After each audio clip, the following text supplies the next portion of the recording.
We asked 5 different AIs what you should do if you have $15,000 sitting in your bank account, and the answers were shocking.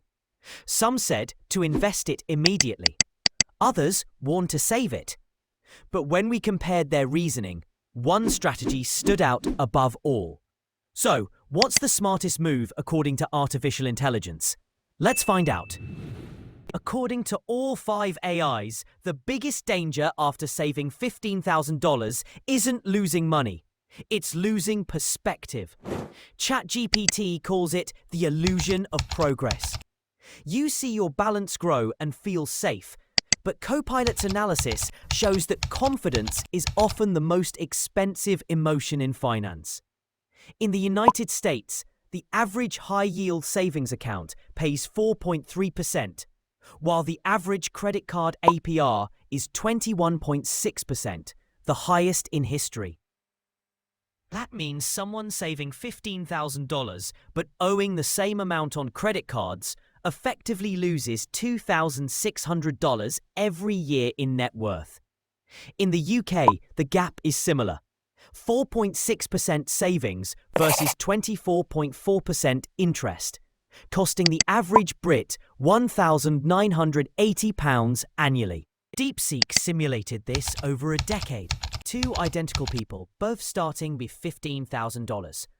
One pays off debt first, the other keeps it while saving. After 10 years, the first ends up with $47,000 more in net assets. Compound interest, when reversed, becomes compound loss, a slow, invisible wealth leak.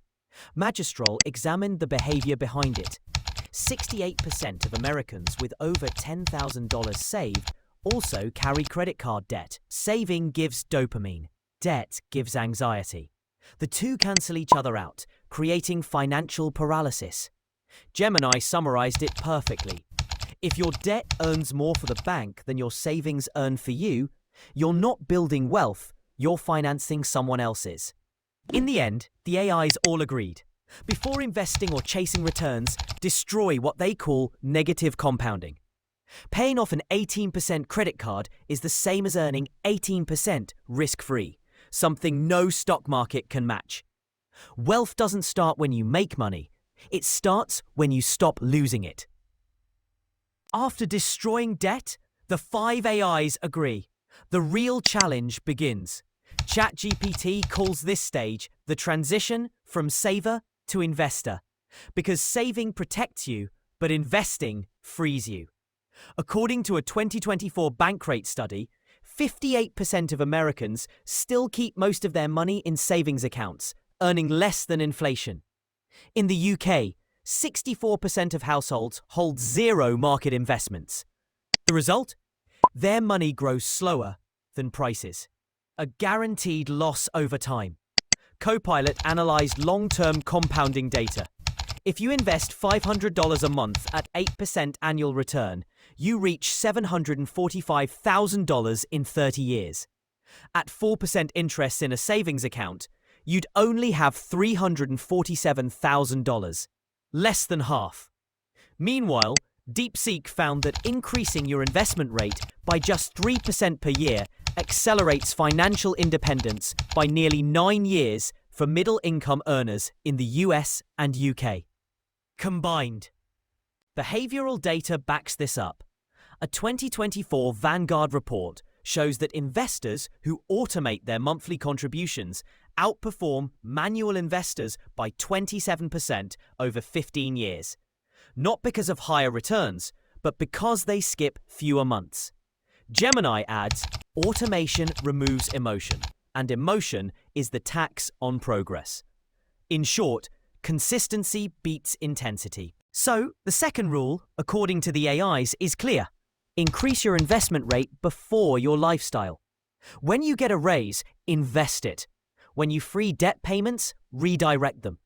The models project that moving from 5% to 10% contributions cuts the average retirement age from 68 to 59 years. The message is simple but powerful. Money grows when you stop thinking like a saver and start acting like an investor.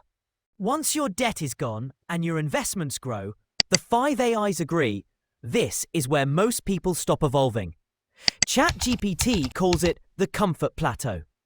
People start investing, see small returns, and assume they've mastered money.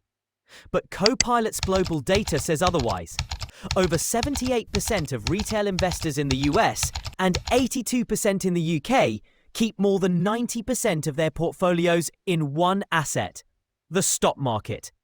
And when that market crashes, so does their sense of security. DeepSeek ran a volatility model comparing 30 years of market data. A portfolio made up of 100% stocks had an average return of 9.8%. But a 60-30-10 split, 60% stocks, 30% real estate, 10% alternatives, produced a nearly identical 9.4% return, with 43% less volatility. In practical terms, one loses sleep, the other keeps growing quietly. Diversification doesn't just protect wealth, it stabilizes behavior. Magistral analyzed wealth trajectories among 5,000 high net worth individuals in the UK and US. He found that 92% of those who achieved early financial independence owned at least 2 different types of income-producing assets, typically real estate and index funds. Meanwhile, those who relied solely on market investments were 5 times more likely to experience multi-year setbacks after downturns like 2008 or 2020. Gemini studied asset correlation using data from the World Bank and OECD. In inflationary years, rental income rose 7 to 12% on average, while traditional stock portfolios dropped 8 to 15%. That's why Gemini calls diversification a time machine for stability. When one asset slows down, another accelerates, turning chaos into balance.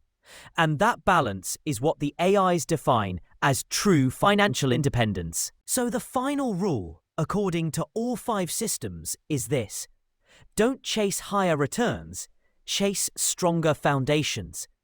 The ideal model remains the 60-30-10 formula. 60% growth assets, 30% tangible assets, 10% experimental or emerging ones. Because in the long run, money doesn't just grow from opportunity, it grows from resilience. And as ChatGPT concluded, wealth isn't built in bull markets, it's proven in the crashes you survive.